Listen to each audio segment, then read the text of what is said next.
Apa jadinya jika boneka pengantin dari ketan disembelih sebagai ritual menyelamatkan masyarakat Ambar Ketawang, Kecamatan Gamping, Sleman, Yogyakarta? Konon menjadi pengganti untuk korban manusia, tradisi saparan bekakak ini telah ada lebih dari 2,5 abad silam. Sebenarnya, apa yang menjadi asal-usul semuanya? Faktor mistiskah atau kearifan lokal semata?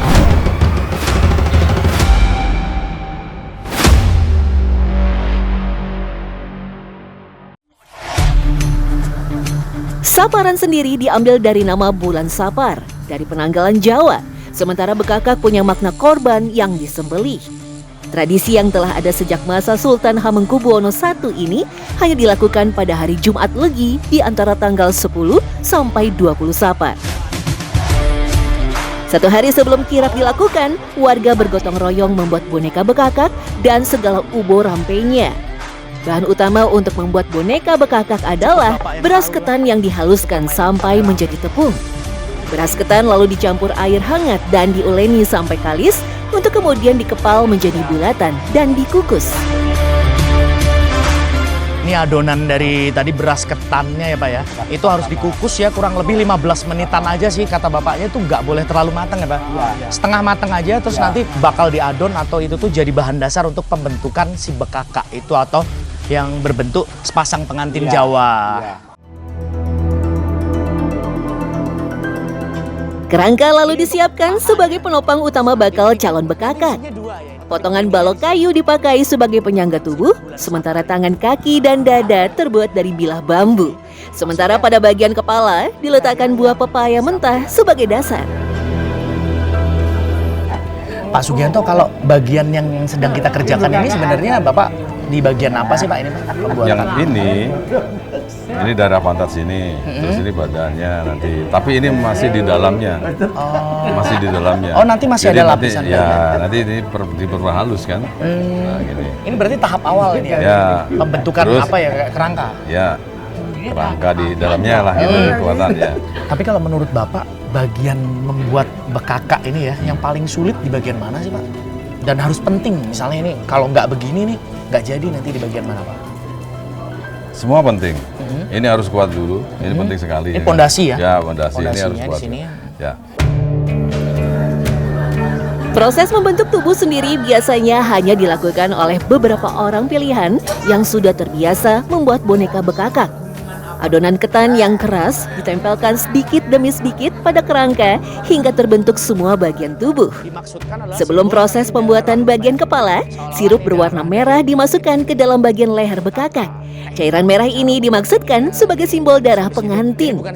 Setelah itu, dilanjutkan dengan menempel kembali adonan ketan halus yang sudah dicampur dengan air dan minyak kelapa. Tapi yang di bagian luar sama Pak, pakai adonan ketan sama. Cuman ini diperkeras, artinya dikurangi airnya. Terus yang itu terus lagian yang ini lebih matang, nggak apa-apa. Tapi yang nanti ini setengah matang. Supaya lebih enak dibikinnya. Pada tahap terakhir, bekakak harus dirias dan didandani layaknya sepasang pengantin manusia. Bagian paes atau rambut ditata dengan rapi, lalu dilanjutkan dengan merias bagian wajah. Pakaian lengkap dengan aksesoris juga wajib dipakai oleh bekakak pengantin. Untuk membuat bekakak pengantin setidaknya dibutuhkan waktu hingga 5 jam. Itu pun belum termasuk pembuatan ubo rampe atau aneka sesaji lainnya sebagai pelengkap. Yang kecil burung dara. Oh, memang harus pakai? Iya, itu nanti kalau nggak dipakai ditanyakan nanti. Oh, kurang. Nanti bahaya. Ternyata salah satu syarat dari sajian bekakak ini ya, nggak cuma ayam Jawa, tapi harus ada manuk doro atau ini tuh burung merpati. Ini wajib loh ya Pak ya? Wajib harus ada, jadi nggak cuma ayam Jawa, tapi harus ada burung merpati atau doro. Nih nanti digoreng atau diingkung? Ini nanti diingkung terus dibikin doro panggang. Oh, diingkung terus dipanggang. Pakai sambal ini juga ya ayamnya? Ini ingkung biasa. Ritual dimulai sejak Kamis malam ketika bekakak pengantin menjalani laku midodareni alias dipingit di Balai Kelurahan Ambar Ketawang. Layaknya ritual pengantin, malam Midodareni juga diisi dengan tirakat membaca doa sampai pertunjukan kebudayaan. Keesokan harinya, pawai menuju acara puncak dimulai.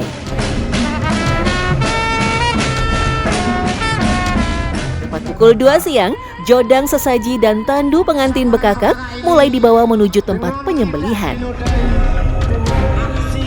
Ternyata nggak cuma boneka bekaka atau sepasang pengantin aja yang akan diarak nanti di kirap ini. Ternyata di sini juga ada boneka-boneka berwujud ogoh-ogoh atau patung-patung yang menyeramkan seperti ini. Nanti yang akan juga ikut kirap mendampingi atau mengiringi dari si bekaka pengantin itu nanti sampai akhirnya disembelih.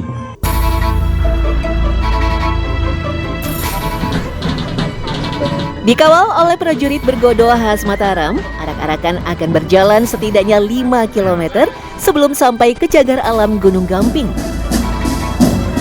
Sepanjang jalan, tabuhan gamelan mengiringi pawai. Nah, ini di dalam jodang ini kan dalamnya ada boneka bekaka yang pengantin itu harus diangkat oleh bergodo ini bergantian loh dari kelurahan tadi sampai nanti di tempat tujuan. Hampir 5 km sampai dikasih bantalan kayak gini karena berat ya Mas ya? Berat loh. Saya mau nyoba tapi nggak boleh. Nggak boleh, harus pakai baju bergodo. Berat loh. Ini masih jauh loh ya. Tepat jam 5 sore, rombongan kirap tiba di kawasan Pesanggerahan dan langsung meletakkan bekakak di atas altar yang dulunya adalah mulut gua. Setelah rois atau ulama membacakan doa secara Islam, prosesi memotong boneka dimulai dengan pengantin pria terlebih dahulu. Bagian tubuh boneka pengantin yang sudah dipotong kemudian dicuil-cuil dan dibagikan kepada masyarakat. Ritual yang sama kemudian diulang untuk boneka pengantin perempuan. Sesaji yang tak dapat dimakan harus dilebur. Nah, puncak acaranya adalah dengan melempar serangkaian ugo rampe dan juga beberapa sajian-sajian yang akan dibagikan ke masyarakat yang nonton. Harapannya warga Ambar Ketawang dan sekitarnya mendapatkan keberkahan dan keselamatan. Termasuk juga tadi boneka bekakaknya diperebutkan habis kosong. Lalu, apa sebenarnya makna di balik tradisi saparan bekakak? Dari catatan sejarah, ritual ini bermula dari kisah Kiai Wirasuta, abdi dalam Hamengkubuwono pertama. Sejak Hamengkubuwono mendirikan Keraton Yogyakarta, Kiai Wirasuta memilih untuk menetap di Ambar Ketawang. Pada hari Jumat pertengahan bulan Safar, bencana longsor terjadi di Gunung Gamping. Kiai Wirasuta dan istrinya terkubur hidup-hidup. Banyaknya kecelakaan di Gunung Gamping dulu sering dikaitkan dengan sosok Kiai Wirasuta. Sampai akhirnya Sultan meminta ziarah dibarengi dengan pemberian sesaji berupa penyembelihan boneka pengantin yang terbuat dari bahan makanan sebagai pengganti korban manusia. Itu sebenarnya bukannya untuk yang tumbal untuk pengantin enggak, tapi waktu itu yang jugil Batu Gamping itu banyak, istilahnya banyak ada kecelakaan. Itu dawuh dari Habib pertama sejak dulu memang disembelih. Itu sejak dulu memang disembelih.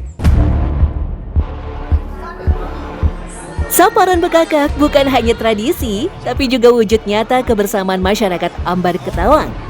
Dari persiapan hingga prosesi kirap, semua dikerjakan secara gotong royong, memperkuat persatuan warga. Selain itu, tradisi ini juga menjadi pendorong ekonomi lokal dengan menarik wisatawan dan memberikan peluang usaha bagi masyarakat sekitar.